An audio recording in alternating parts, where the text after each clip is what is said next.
2018ला राष्ट्रीय जन्मोत्सव समिती स्थापन झाली आणि आम्ही शिवजयंती व्यापक प्रमाणात दिल्लीत सुरुवात केली।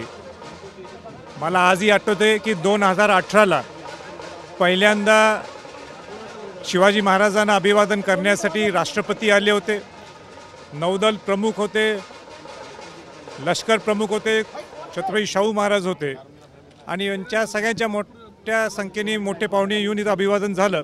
आणि त्यानंतर आज माझ्या अंदाजाने 7वं वर्ष आहे की कुठेही न थांबता मोठ्या उत्सवाने शिवजयंती इथं साजरी केली जाते।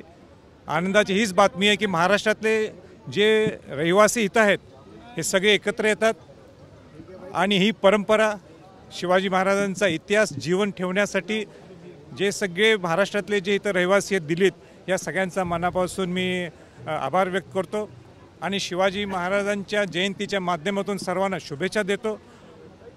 मला एवढंच इतकंच सांगायचं आहे की शिवाजी महाराजांचा हा इतिहास हा सर्वांसाठी एक आदर्श आहे, एक प्रेरणा आहे, त्यातनं आपण ऊर्जा आपण घेत असतो आणि शिवाजी महाराजांच्या जयंतीच्या माध्यमातून परत एकदा खऱ्या अर्थाने शिवाजी महाराजांचं स्वराज्य हे सुराज्य कसं व्हावं यासाठी आपण सगळ्यांनी प्रयत्न करूया। आजचा दिवस हा वेगळा आहे। महाराजांचे वंशज दुसरे अहिल्याबाई होळकर यांचे वंशज सोबत तुम्ही आहात, राम शिंदे पण सोबत आहात। मलाही कल्पना नव्हती आणि सकाळीच मला समजलं की ते सुद्धा इथं आलेले आहेत आणि त्यांनाही लक्षात आलं की शिवाजी महाराजांची जयंती इथं साजरी होते म्हणून ते इथं उपस्थित आहेत। आणि शिवाजी महाराज हे 18 पगड जात 12 बलुतेदारांचे होते। शिवाजी महाराजांनी जे स्वराज्य निर्माण केलं ह्या सगळ्या धर्मातल्या सगळ्या 18 पगड जात 12 बलुतेदार घेऊन स्वराज्य निर्माण केलं आणि हीच ताकद आहे आणि हीच ताकद आहे शिवाजी महाराजांच्या नावातली। पण मराठा आरक्षणाचा मुद्दा जो आहे तो अजूनही निकाल निघाला नाही। एकीकडे जरांगे पाटील इशाऱ्यावर इशारे देत आहेत। नाही, जरांगे पाटलांची जी मागणी आहे ते कुणबी प्रमाणपत्र त्यांना मिळावं, मला वाटतं सरकारने नोटिफिकेशन काढलेले आहेत, त्याला आपण सरकारला थोडा वेळ देणं क्रमप्राप्त होतो।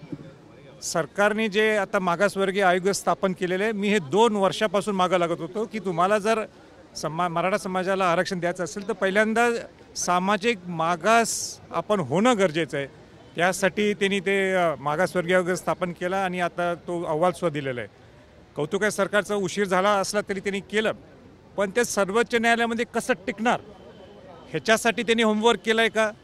मी वेळोवेळी सांगत आलेलो आहे की काय त्रुटी होत्या मागच्या वेळी आणि त्या त्रुटी कशा सोडवता येतील आणि म्हणून सरकारने जर त्या त्रुटी सोडवल्या, 50% वर जर आरक्षण टेकायचं म्हटलं, इंदिरा साहनीची केस आडवी येणार आहे, ती अपवादात्मक परिस्थिती एक्स्ट्रॉर्डिनरी सिच्युएशन कसं तुम्ही करणार, म्हणून त्यावेळी मी पंतप्रधानांनी ह्याच्यात सुद्धा इंटरव्ह्यू करणं गरजेचं, मी त्याविषयी बोललो होतो, त्या मी खोल काय जात नाही।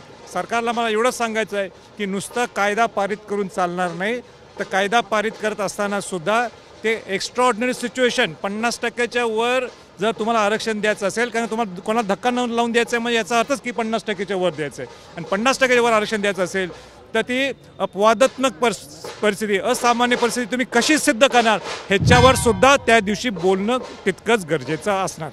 यापुढची तुमची भूमिका काय असणार आहे आणि एक तर की मराठा आरक्षण संदर्भामध्ये आणि दुसरं म्हणजेच की राजकीय भूमिका काय असणार आहे निवडणूक लढवण्याची तुमची कोल्हापूरची? नाही, आता जी समाजाची भूमिका आहे ते 21 तारखेला बघू, सरकारची भूमिका काय नेमकं कशा पद्धतीने ते प्रेझेंट करतात। आणि आज शिवाजी महाराजांचं जयंती आहे आणि राजकीय हे विचारपीठने आज दिवस नाही राजकीय काय बोलण्याचा। शिवाजी महाराज हे सर्वांचे आहेत आणि सगळ्यांनी शिवाजी महाराजांचा आदर्श घेऊन, शिवाजी महाराजांची ऊर्जा घेऊन आपल्या जीवनात आपण शिवाजी महाराजांसारखं कसं होऊ शकतो अशा दृष्टिकोन पुढे चालणं गरजेचं आहे। आग्र्याला शिवजयंती साजरी होते। तुम्ही पत्रकार आहे का? पत्रकार आहे का?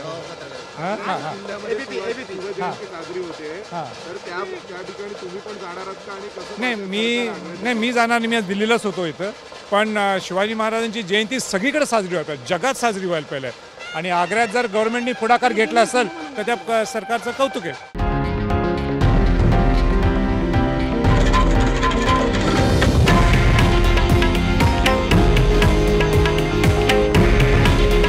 हे आहे देशातील नंबर 1 न्यूज नेटवर्क आणि आपण पाहत आहात TV9 मराठी।